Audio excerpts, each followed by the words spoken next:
Massive ballot dumps in the middle of the night, and then suddenly people who were losing start ticking upwards, and it only goes one way. So if a normie can't see it, I don't know. Maybe the only thing they can recognize, or they would recognize, is people getting arrested.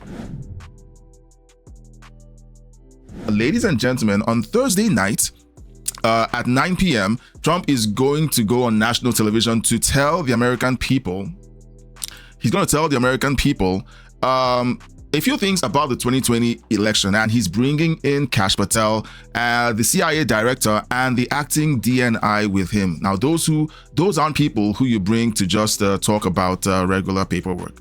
Now, what is he about to show us? Okay, so you guys let me know in the chat what you think he's about to show us. Is this all fluff, or is there something concrete that President Trump is about to show us? So this is where we're going to start this morning, and here's the first video that we're going to be watching in connection with this story. Okay, President Trump confirms he's on the verge of a massive announcement surrounding election fraud ahead of his 9 p.m. White House address this coming Thursday. All right, so let's listen. Machines and integrity. Can you give us sort of a sneak peek about what to expect? Well, I'd rather save it. It will concern that subject, and we'll have a couple of other things to Why say should people also. watch them? But I'd rather save it, but it's really big news. It's really, really big news. And our country has to shape up. But that's what we're going to be talking about Thursday is it doesn't get bigger, because without free and fair elections, you don't have a country. We'll be discussing other things too, but it's going to be a very big announcement. Yeah. Machines. I have to say, now, a lot of people are essentially speculating that there are big reports coming in that point to the fact that there is news coming in from Georgia, Fulton County, and a few other things that are connected to the story. So let's watch this video from Benny Johnson because he has a few things to say. But to say that there's no election fraud is, of course, insane and robs robs your sense, robs even the most rational people that have tried to argue against this have been left in ashes. The Democrats have flipped their narrative. Okay, so so here are the people, like the biggest corporate media entities in America used to run head election fraud. Yep. All of them have shifted to there's no mass election fraud. Every single one. NBC just did this. We've caught CBS doing this. ABC did this. The View, ladies, we're talking mass election fraud. A teeny bit, just the tip. Yeah, here's just the tip. Let me show you. This is it, ladies and gentlemen. This is the tipping point for me, certainly. Where were you on election night 2020? You saw Donald Trump up 10 points in Georgia. I did. A very healthy lead in Michigan and Nevada and Arizona. And of course, you wake up the next morning and find that it's all been disappeared. Yep. Because a pipe burst and because unlimited ballots were yanked out from underneath tables inside of the voting centers. And what you ended up with is a perfect, almost algorithmic impossibility. 49.2 to 49.5 for Joe Biden. There you go. It's just like you punch it into a computer. It's always 49%, right? Always 49%. And Joe Biden miraculously won Georgia. But it's not just Joe Biden getting 49. Look at this. 49% for Kelly Loeffler. Raphael Warnock, 51%. 49% for David Perdue. John Ossoff, 50%. They're computer equations. They punched the numbers into a computer and they were able to manufacture results. This is exactly what Tulsi. You're insane, Benny. Oh, okay. Do you know more than the director of national intelligence? Well, you don't need to look at these numbers to tell that there was fraud on that night. I did show you a video a few weeks back of that spike. It's kind of like what happened with California, with Los Angeles, with the mayoral race. Okay, you have this massive ballot, and how come it always way?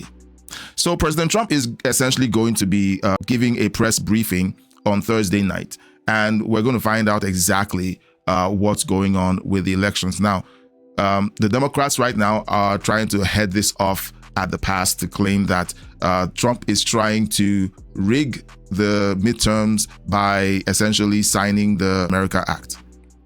So securing the elections is equal to rigging the elections as far as the Democrats are concerned.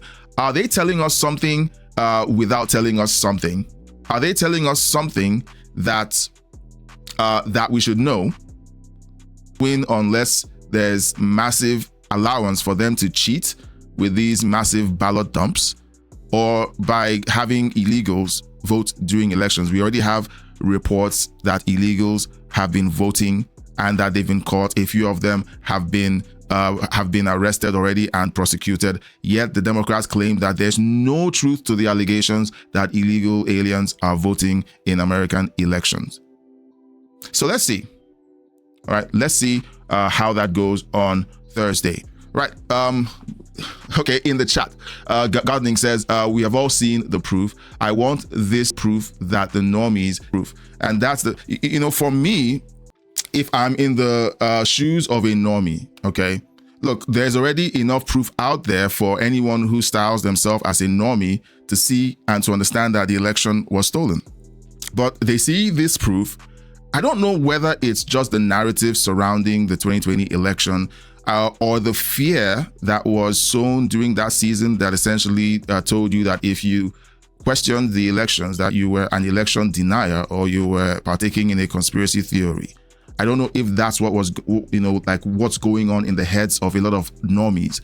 But just looking at a few of the reports, the videos of the ballot stuffing, the videos of reports about how the numbers essentially skyrocketed, it was a statistical anomaly. That doesn't happen. Yet it happened for Joe Biden. And then we look at California, Los Angeles, and we see it happening for both the mayoral and the gubernatorial races. Massive ballot dumps in the middle of the night, and then suddenly people who were losing start ticking upwards, and it only goes one way. So if a normie can't see it, I don't know. Maybe the only thing they can recognize, or they would recognize, is people getting arrested. Oh, but wait, left-wing media will say it is the weaponization of the justice system, that these people are being arrested because Trump is riding on his conspiracy theory that the 2020 election were not stolen. Even in the Senate, whenever the senators on the left try to have a gotcha moment for one of the members of Trump's cabinet, they always come up with this, are you willing to state on the record that the 2020 elections were free and fair? Why do they keep bringing that up if the elections were really free and fair? So that's just one of those things. So I'm curious to see what happens on Thursday. Let's skip over to the next story. Now, ladies and gentlemen, for 4 nights in a row, the United States has conducted strikes on Iran, and they've been stepping up. Now, Jordan has been reported to have shot down 3 Iranian ballistic missiles, and the price of oil has been going up. And predictably, the Democrats are blaming Trump instead of the Iranians, who are the ones who are bottlenecking the Strait of Hormuz. Okay, they are the ones laying mines, threatening ships, firing on commercial ships, but the Democrats say that it's Trump's fault. CrossroadsIRL.com